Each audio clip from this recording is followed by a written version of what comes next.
Proclamação do Evangelho de Jesus Cristo, segundo São Lucas. Naqueles dias, Jesus foi à montanha para rezar e passou a noite toda em oração a Deus. Ao amanhecer, chamou seus discípulos e escolheu 12 dentre eles, aos quais deu o nome de apóstolos. Simão, a quem impôs o nome de Pedro, e seu irmão André. Tiago e João, Filipe e Bartolomeu, Mateus e Tomé, Tiago, filho de Alfeu, e Simão, chamado Zelota, Judas, filho de Tiago, e Judas Iscariotes, aquele que se tornou traidor. Jesus desceu da montanha com eles e parou num lugar plano. Aí estavam muitos dos seus discípulos e grande multidão de gente de toda a Judeia e de Jerusalém, do litoral de Tiro e Sidônia. Vieram para ouvir Jesus e serem curados de suas doenças. E aqueles que estavam atormentados por espíritos maus também foram curados. A multidão toda procurava tocar em Jesus, porque uma força saía deles e curava a todos. Palavra da salvação.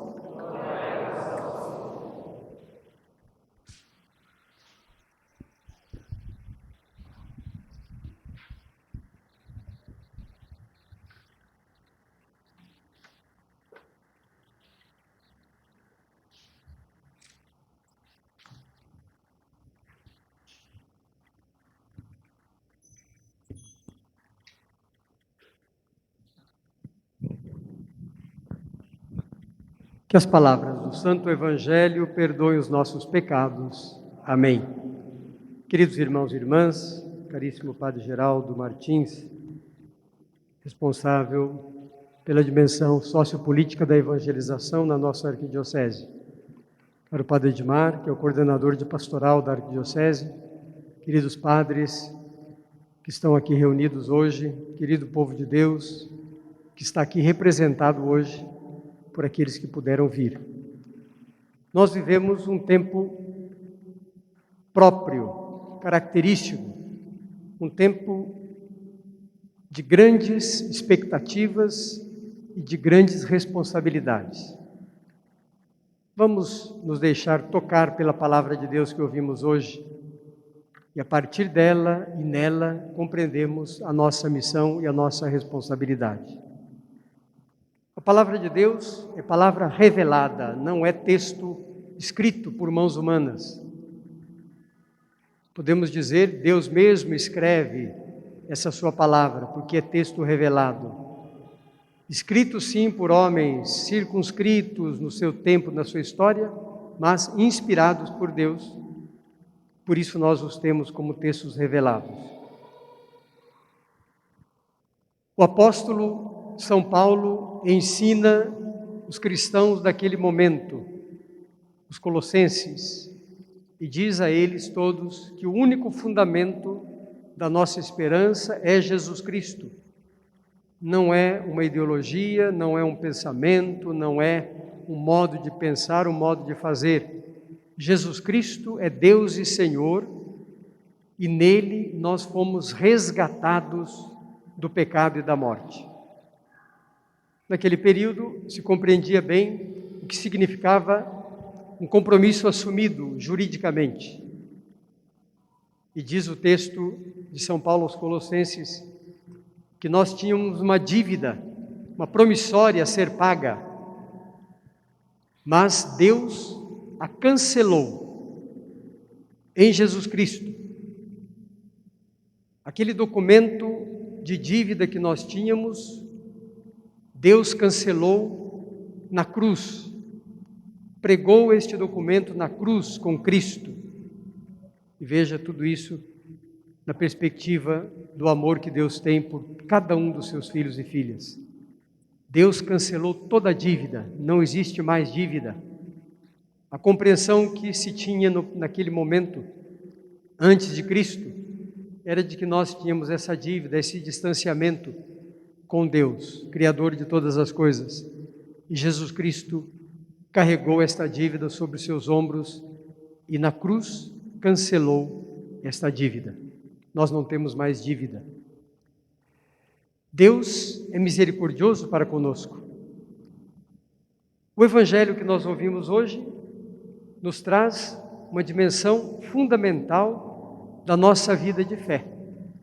Nós somos batizados, membros do corpo de Cristo, filhos da igreja. Somos a família de Deus. Somos cristãos, somos católicos. E isso nos dá uma identidade própria, específica. Nós não somos qualquer coisa no mundo. E se olharmos do ponto de vista das religiões, nós não somos mais uma religião.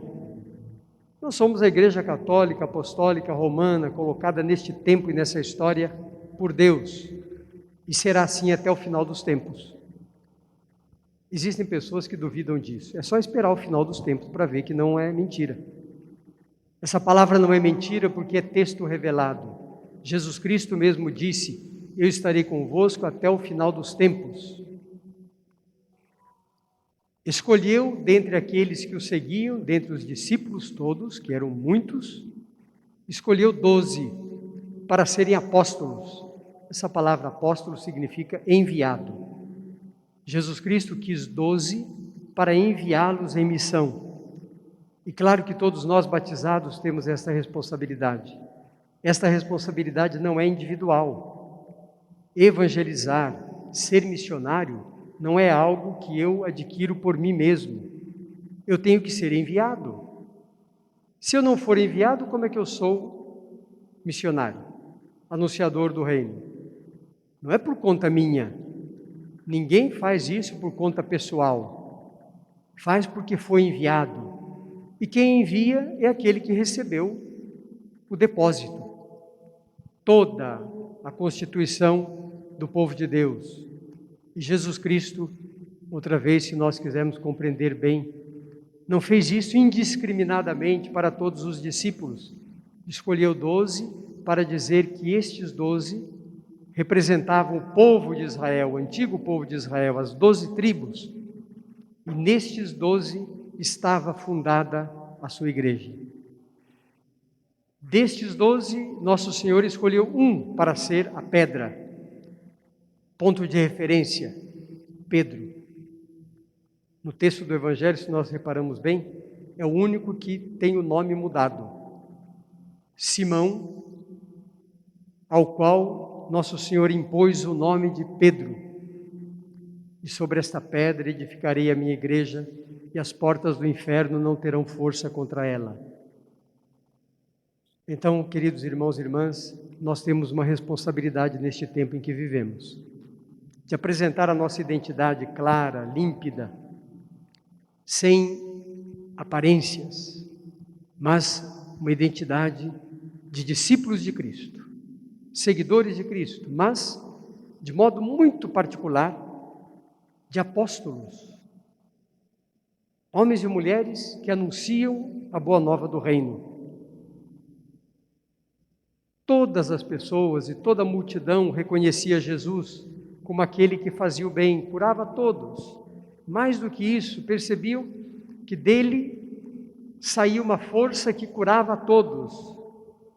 E veja, a força de Jesus não é humana, e nós temos que compreender isso. Jesus não é simplesmente homem. É 100% homem, porque é Deus. Deus nos fez a todos nós a sua imagem e semelhança. Cada um de nós somos a imagem e semelhança de Deus. E Jesus Cristo é a plenitude da divindade. Isso significa dizer, Jesus Cristo é Deus e Senhor. É isso que nós cremos. Por isso, nos nossos encontros, nos momentos em que nos encontramos, nós começamos com o sinal da cruz. E dizemos em nome do Pai, do Filho e do Espírito Santo, a Santíssima Trindade, Jesus Cristo é a segunda pessoa da Santíssima Trindade. É Deus como o Pai e o Espírito Santo. Esta unidade da Trindade é que faz a nossa identidade cristã e a nossa identidade católica. Este apóstolo que Nosso Senhor escolheu, Pedro, não era um homem perfeito, e nenhum ser humano é perfeito, sabedor de todas as coisas. Não existe ninguém que não sabe, não existe ninguém que seja uma pessoa sabedora de tudo, mas também não existe ninguém que seja ignorante de tudo. Todos nós temos sabedoria e ignorância. Aprendemos na nossa ignorância e ensinamos na nossa sabedoria aquilo que nós temos. Portanto, nós somos irmãos e irmãs, membros do mesmo povo de Deus. Caminhamos nessa história para sermos testemunhas fiéis. Esta palavra de Deus, queridos irmãos e irmãs, que nós ouvimos, nos inspira para vivermos neste mundo, neste momento da história, como fiéis discípulos de Cristo. E nós não somos mais fiéis do que os outros, e nem melhores do que os outros. Nós somos a Igreja de Cristo. Por sermos a Igreja de Cristo, não estamos acima de ninguém. E aqui devemos nos lembrar daquilo que Nosso Senhor mesmo ensinou. Aquele que quiser ser o maior, seja o servo de todos. Aquele que quiser seja o melhor de todos, deve ser o servidor de todos. Então nós estamos a serviço do mundo, para que o mundo creia, seja salvo, para que o mundo seja sinal da presença amorosa de Deus. Para isso nós precisamos viver como irmãos. Uma família que está dividida em si mesma, entre os seus membros, não tem força. Nós precisamos ser uma família firme, coesa, uma família que caminha junto, que acompanha os seus membros e que fortalece. E na hora das dificuldades, na hora das dúvidas, a família está próxima, os irmãos estão próximos para ajudar, para dar consistência, dar força. E nós não devemos litigar uns com os outros, fazer contendas entre nós, brigas entre nós, porque senão nós não damos testemunho. Pelo contrário, damos um contra-testemunho. E hoje, neste Dia da Pátria, nós começamos já rezando no início, pela nossa pátria, pelo nosso país, pelo nosso Brasil. Nós somos filhos dessa terra, todos nós, portanto, responsáveis por ela. Depende daquilo que nós escolhermos fazer, vai ser bom ou ruim. E nisso nós temos que escolher os critérios para tomar decisão. E os critérios são, para nós católicos, para nós que cremos, os critérios são bíblicos. Vem da palavra de Deus, do Evangelho, vem do ensinamento da igreja, vem daquilo que a igreja ensina desde o princípio. Me lembro aqui de um exemplo da história. Um Papa, São Leão, impediu um exército de bárbaros de invadirem Roma. Naquela época era um homem muito perigoso, Átila, rei dos hunos, que queria invadir Roma e pôr Roma ao rés do chão. E claro, destruir a cidade, matar a todos, dominar a todos significava. Dominar a todos significava eliminar a todos. Esse é um sentimento, nós dizemos bárbaro, porque vem daquela época, sem civilidade, um sentimento de destruição. Nós temos que então fazer o que o Papa Leão fez. Foi ao encontro daquele homem perigoso, com todo o seu exército, e ele foi de mãos limpas, apenas com a cruz, instrumento da nossa salvação.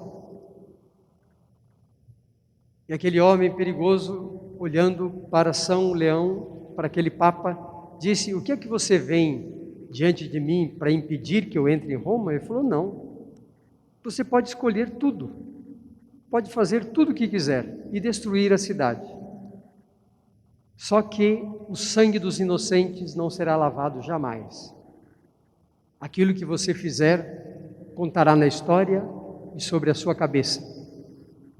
Eu vejo a coragem deste Papa de enfrentar o agressor e dizer a ele que ele estava errado. E disse: olha, eu não tenho armas, o que eu trago é a mensagem do Evangelho. A única coisa que eu tenho é o Evangelho de nosso Senhor Jesus Cristo.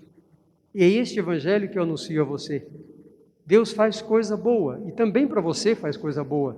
Só que você deve compreender que a tua atitude, os teus modos, o teu jeito de ser, o teu testemunho permanecerá na história e sobre os inocentes que você já matou.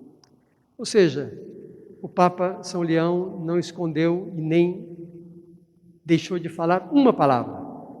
Falou tudo, mas com um sentimento de responsabilidade e de homem de fé.